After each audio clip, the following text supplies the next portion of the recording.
हरे कृष्णा। चोर और श्री कृष्ण की ये कथा आपको भी मंत्र मुग्ध कर देगी। दोस्तों, कहानी अंत तक जरूर सुने। एक पंडित था, वो रोज घर घर जाकर भगवत गीता का पाठ करता था। एक दिन उसे एक चोर ने पकड़ लिया और उसे कहा, तेरे पास जो कुछ भी है मुझे दे दो। तब वो पंडित बोला कि बेटा, मेरे पास कुछ भी नहीं है, तुम एक काम करना, मैं यहीं पड़ोस के घर में जाके भगवत गीता का पाठ करता हूँ।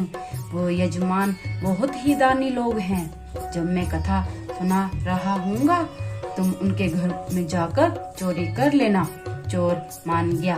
अगले दिन जब पंडित जी कथा सुना रहे थे, तब वो चोर भी आ गया। तब पंडित जी बोले कि यहाँ से मीलों दूर एक गांव है, वृंदावन। वहाँ पे एक लड़का आता है जिसका नाम कान्हा है। वो हीरे जवाहरातों से लदा रहता है। अगर कोई लूटना चाहता है तो उसको लूटो। वो रोज रात को इस पीपल के पेड़ के नीचे आता है, जिसके आसपास बहुत सी झाड़ियां हैं। चोर ने ये सुना और खुशी खुशी वहां से चला गया। वो चोर अपने घर गया और अपनी बीवी से बोला, आज मैं एक कान्हा नाम के बच्चे को लूटने जा रहा हूँ और मुझे रास्ते में खाने के लिए कुछ बांध कर दे दो। पत्नी ने कुछ खाने का सामान उसको दे दिया और कहा कि बस यही है जो कुछ भी है। चोर वहाँ से ये संकल्प लेके चला कि अब मैं उस कान्हा को लूट के ही आऊंगा। वो बेचारा पैदल ही टूटी चप्पल में वहाँ से चल पड़ा। रास्ते में बस कान्हा का नाम लेते हुए वो अगले दिन शाम को वहाँ पहुँचा जब वो जगह उसे पंडित जी ने बताई थी। अब वहाँ पहुंचकर उसने सोचा कि अगर मैं यही सामने खड़ा हो गया तो वो बच्चा मुझे देखकर भाग जाएगा, तो मेरा यहाँ आना बेकार हो जाएगा।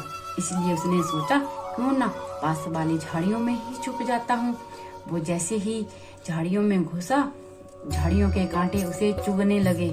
उस समय उसके मुंह से एक ही आवाज आई, कान्हा कान्हा। उसका शरीर लहूलुहान हो गया, पर मुंह से सिर्फ यही निकला कि कान्हा आ जाओ, कान्हा आ जाओ।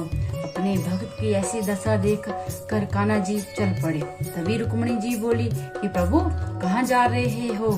वो आपको लूट लेगा। प्रभु बोले कि कोई बात नहीं, अपने ऐसे भक्तों के लिए तो मैं लूट जाना तो क्या, मिट जाना भी पसंद करूंगा। और ठाकुर जी बच्चे का रूप बनाकर आधी रात को वहाँ आ गए।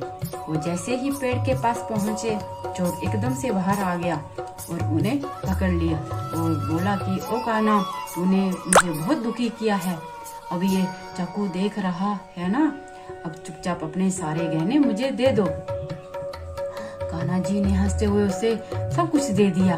वो चोर खुशी खुशी अगले दिन अपने गांव पहुंचा और सबसे पहले उसी जगह गया जहां पर वो पंडित जी कथा सुना रहे थे। और जितने भी गहने वो चोरी करके लाया था, उनका आधा हिस्सा उसने पंडित जी के सामने रख दिया। जब पंडित जी ने पूछा, ये क्या है? तब उसने कहा, आपने ही मुझे उस कान्हा का पता बताया था, तो मैं उस कान्हा को लूट के आ गया और ये आपका हिस्सा है। पंडित ने ये सुना तो उसको यकीन ही नहीं हुआ। वो बोला कि मैं इतने सालों से पंडिताई कर रहा हूँ, वो मुझे आज तक नहीं मिला। तुझ जैसे पापी को कान्हा कहाँ से मिल सकता है? चोर के बार बार कहने पर पंडित बोला कि चल, मैं भी चलता हूँ तेरे साथ वहाँ पर। मुझे भी देखा कि कान्हा कैसा दिखता है। और वो दोनों चल दिए। चोर ने पंडित जी को कहा कि आओ मेरे साथ, यहाँ पर छुप जाओ। और दोनों का शरीर लहूलुहान हो गया और मुंह से बस एक ही आवाज निकली, कान्हा कान्हा आ जाओ। ठीक मध्य रात्रि कान्हा जी बच्चे के रूप में फिर वहीं आए और दोनों झाड़ियों से बाहर निकल आए। पंडित जी की आंखों में आंसू थे। वो फूट फूट कर रोने लग गए और जाके चोर के चरणों में गिर गए और बोले कि हम जिसे आज तक देखने के लिए तरसते रहे, जो आज तक लोगों को लूटता आया है, तुमने उसे ही लूट लिया। तुम धन्य हो, आज तुम्हारी वजह से मुझे कान्हा के दर्शन हुए। तुम धन्य हो। ऐसे हैं हमारे कान्हा जो उन्हें सच्चे दिल से पुकारते हैं, तो वो भागे भागे चले आते हैं। तो आपको ये कहानी मेरी कैसी लगी, आप मुझे कमेंट करके जरूर बताएं। और मेरे चैनल को सब्सक्राइब करना ना भूलें।